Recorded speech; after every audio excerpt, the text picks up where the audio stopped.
The combined newsrooms in Eugene, Roseburg, and Coos Bay. KVAL News at 6 starts now. The strikes were a spectacular military success. Iran's key nuclear enrichment facilities have been completely and totally obliterated. Iran, the bully of the Middle East, must now make peace. If they do not, future attacks will be far greater and a lot easier. First at 6, President Trump swinging the stick, bombing nuclear sites before calling for peace in Iran, with Americans across the country taking to the streets in protest. Thanks for joining us tonight. I'm Tiffany Lewis. Trump, along with Israel, Ukraine, the UK, and other countries, are calling last night's airstrikes on Iran's nuclear facilities a successful effort to alleviate the threat the Islamic Republic of Iran poses, while also calling for peace and a return to diplomacy. Meanwhile, protests are erupting across the country, including right here in Eugene, as some U.S. lawmakers are calling the legality of the airstrikes into question. Stop the bombing now, now, now, now, what? We are the people.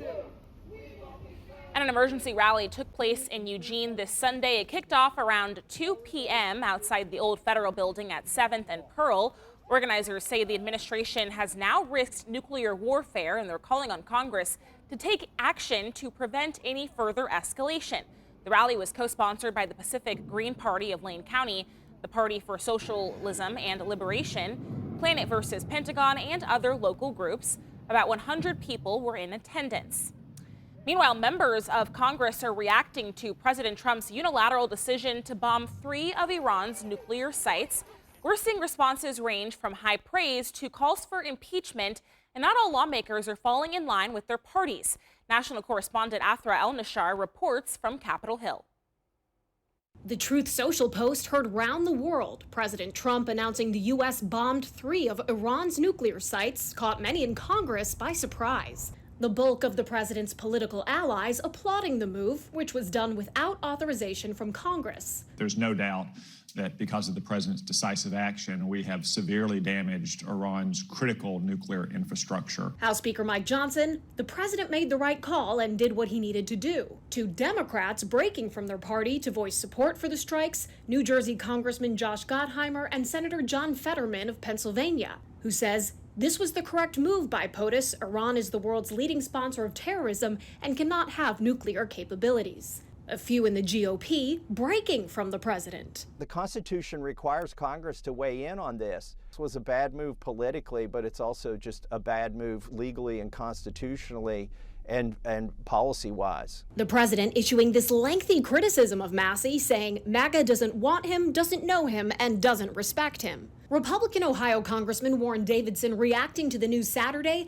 while President Trump's decision may prove just, it's hard to conceive a rationale that's constitutional. Even Georgia Congresswoman Marjorie Taylor Greene, she writes, every time America is on the verge of greatness, we get involved in another foreign war. And this is not our fight. Senate Minority Leader Chuck Schumer publicly urging Majority Leader John Thune to immediately bring a war powers resolution up for a vote. A bipartisan effort is also underway in the House. Democratic Congresswoman Alexandria Ocasio-Cortez is among a handful in her party who say ordering a strike is absolutely and clearly grounds for impeachment. With Democrats in the minority in both the House and Senate, any impeachment effort is certain to fail. Democratic leaders, including top members of the House and Senate Intelligence Committees, are also appalled that the administration only alerted Republican lawmakers before the strikes. On Tuesday, the CIA and other intelligence officials will brief members of Congress, and the Senate Intel Committee will gather for a closed meeting. On Capitol Hill, I'm Atra El-Nashar. And Oregon political leaders issued statements following last night's news, with responses mostly divided along party lines. Oregon House Minority Republican leader Christine Drazan issued a statement saying Iran could not be allowed to obtain a nuclear weapon. I'm thankful for our brave servicemen and women whose successful mission protected so many. Senator Ron Wyden criticized the decision while acknowledging the strategic importance of preventing Iranian nuclear weapons development. He said keeping a nuclear weapon out of Iran's hands and securing Israel's democratic future has always been crucial to America's national interest. However, Donald Trump's reckless attack on Iran without congressional authorization has raised the risks that every U.S. service member in the Middle East will will be a target for retaliation. And Representative Al Hoyle said in a statement that Trump's unilateral decision to strike Iran is blatantly unconstitutional. Hoyle added, there's a reason why the founders only gave Congress the power to declare war. The American people deserve a say in whether or not their children get sent into another foreign war.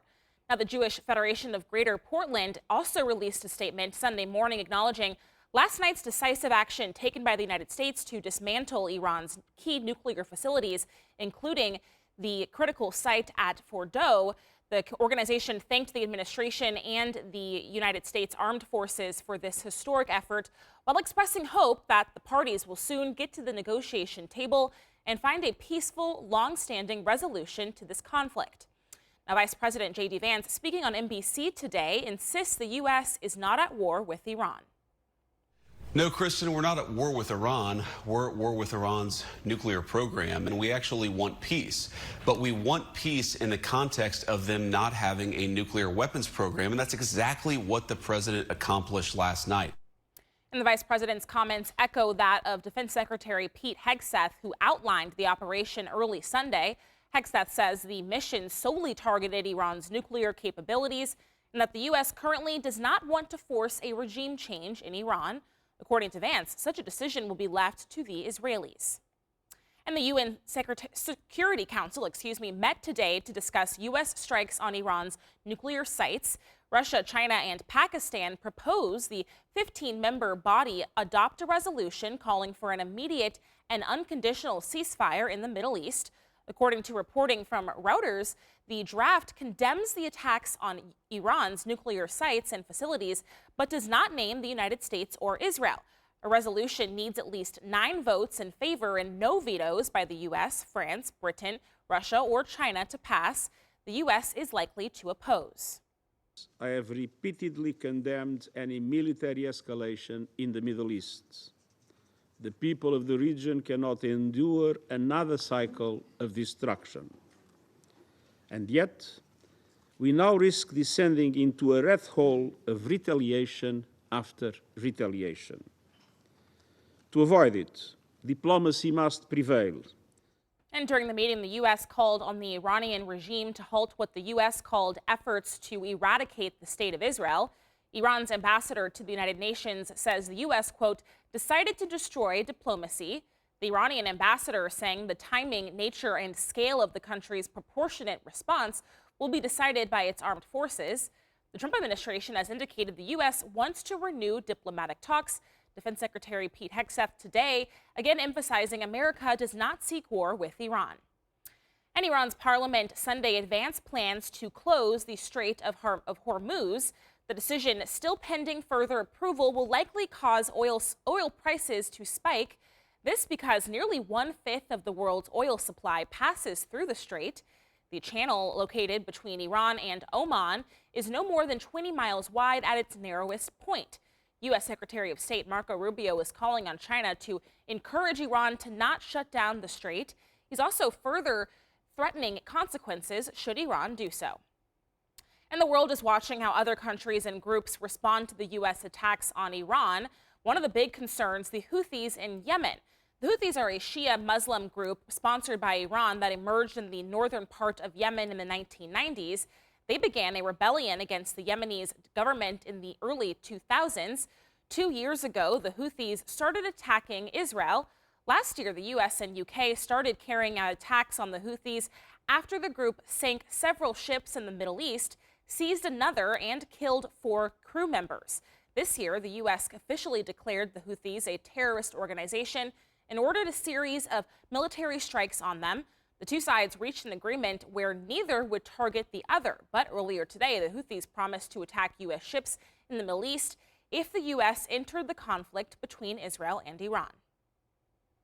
And the bombers that flew in yesterday's attack on Iran have returned home safe. The B-2 bombers landed at Whiteman Air Force Base in Missouri after a grueling flight that required mid-air refueling over the Atlantic. A total of 7 bombers took part in the actual bombing, while more than 100 other aircraft flew a distraction mission to provide cover. None of the American aircraft were damaged in the attack.